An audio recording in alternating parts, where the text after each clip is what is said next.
میں کہا گیا کہ الیکشن کی تاریخ کے حوالے سے آپ آئیں اور مل بیٹھ کر تاریخ کا فیصلہ کرتے ہیں۔ اب چیف الیکشن کمشنر کا صدر مملکت سے نہ ملاقات کرنے کا فیصلہ سامنے آیا ہے۔ آج یہ اجلاس جاری تھا، کچھ دیر قبل یہ اجلاس ختم ہوا۔ چیف الیکشن کمشنر کی زیر صدارت یہ اجلاس آج ختم ہوا ہے کچھ دیر قبل ہی، اور اب یہ سامنے آیا ہے کہ چیف الیکشن کمشنر صدر مملکت سے ملاقات نہیں کریں گے۔ اب دیکھنا ہوگا کہ الیکشن کی تاریخ کے حوالے سے صدر کے پاس کیا اختیارات ہیں، کیونکہ جب اسمبلیاں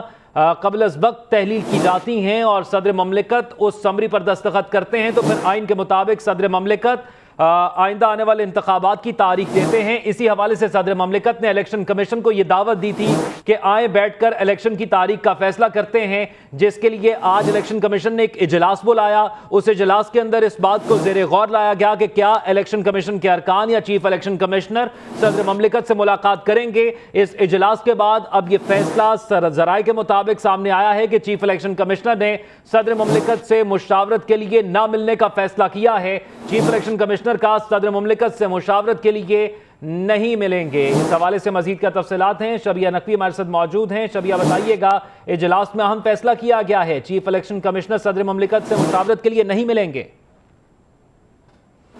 جی بالکل، صدر مملکت کے خط کے بعد جو ہے الیکشن کمیشن میں ایک اہم اجلاس ہوا جو ابھی ختم ہوئے ہے، اور ہمارے ذرائع یہی بتا رہے ہیں کہ الیکشن کمشنر کا صدر مملکت سے نہ ملنے کا فیصلہ کیا گیا۔ قانونی ٹیم نے جو آئینی اور قانونی بریفنگ بھی دی ہے، اور بتایا یہ جا رہا ہے ذرائع کی طرف سے کہ قانونی ٹیم نے صدر مملکت سے مشاورت نہ کرنے کی تجویز دی ہے چیف الیکشن کمشنر کو، اور الیکشن ایکٹ کے تحت صدر سے انتخابات کے شیڈول پر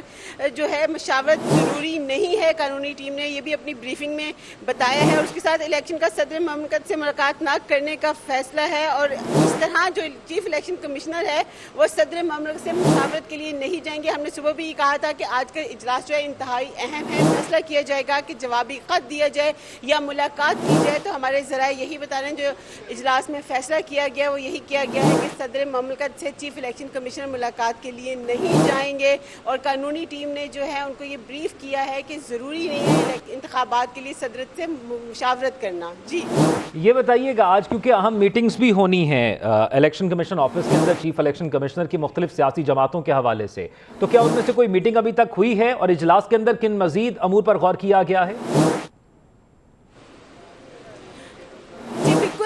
جو سیاسی جماعتوں سے الیکشن کمشنر اور جو الیکشن کمشنر میں ملاقات ہونی تھی، مشاورت ہونی تھی، وہ 2 بجے کا ٹائم تھا۔ 2 بجے پاکستان تحریک انصاف کا ٹائم تھا، اور 3 بجے جو ہے وہ JUI کا ٹائم ہے۔ تو اجلاس جو ہے وہ آج صبح 11 بجے اجلاس کا ٹائم تھا، جو کہ اب سے کچھ لمحے پہلے جو ہے اجلاس ختم ہوا ہے، اور اس کے بعد جو ہے اب امید یہ کی جا رہی ہے کہ پہلے پاکستان تحریک انصاف کا وفد آئے گا، اس سے مشاورت کی جائے گی، اور اس کے بعد جو ہے JUI کا وفد آئے گا اور ان سے مشاورت کی جائے گی۔ لیکن ابھی جو اہم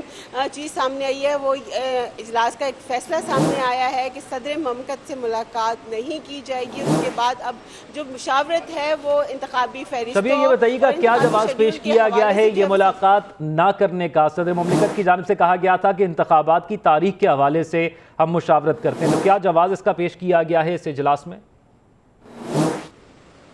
جی بالکل، اجلاس میں جو ہے ممبران اور متعلقہ جو حکام ہیں الیکشن کمیشن کے وہ تو شامل ہی تھے، لیکن اس کے ساتھ جو قانونی ٹیم جو ہے الیکشن کمیشن کی وہ بھی شامل تھی، اور انہوں نے قانونی اور آئینی بریفنگ دی ہے جو آج کا اہم اجلاس تھا اس میں، اور انہوں نے کہا کہ الیکشن ایکٹ کے تحت جو ہے صدر سے انتخابات کے شیڈول پر مشاورت ضروری نہیں ہے۔ یہ قانونی ٹیم نے اپنی بریفنگ کے دوران جو ہے اجلاس میں بتایا، اور اس کے بعد ہی قانونی ٹیم کی طرف سے یہ تجویز دی گئی ہے کہ چیف الیکشن کمشنر کو جو ہے صدر مملکت سے ملاقات نہیں کرنی چاہیے، اور اس کے بعد یہ ذرائع کا مطابق یہ فیصلہ سامنے آیا ہے کہ چیف الیکشن کمشنر نے بھی یہ فیصلہ کیا۔ اچھا یہ بتا دیجیے گا، خط کے ذریعے اس کا جواب دیا جائے گا شبیہ؟ اچھا، ڈائریکٹر نارتھ محمد عادل بھی ہمارے ساتھ موجود ہیں۔ شبیہ ہمارے ساتھ آپ بھی موجود رہیے گا۔ محمد عادل بتائیے گا، اب اس معاملے کے حوالے سے کیا خط کے ذریعے یہ صدر کو جواب دیا جائے گا الیکشن کمیشن کی جانب سے کہ اب ملاقات نہیں ہوگی اس حوالے سے؟ بالکل، میرا خیال ہے چونکہ ملاقات نہیں ہوگی تو اب صدر کو پیغام رسانی کے لیے جو ہے وہ ایک لیٹر ہی لکھا جائے گا، جیسے صدر نے چیف الیکشن کمشنر سے ملاقات کے لیے خط لکھا تھا، تو اب جوابی خط جو ہے وہ چیف الیکشن کمشنر کی طرف سے جائے گا کہ وہ جو ہے چونکہ ابھی حلقہ الیکشن کی تاریخ کا اناؤنس نہیں ہو سکتی، کیونکہ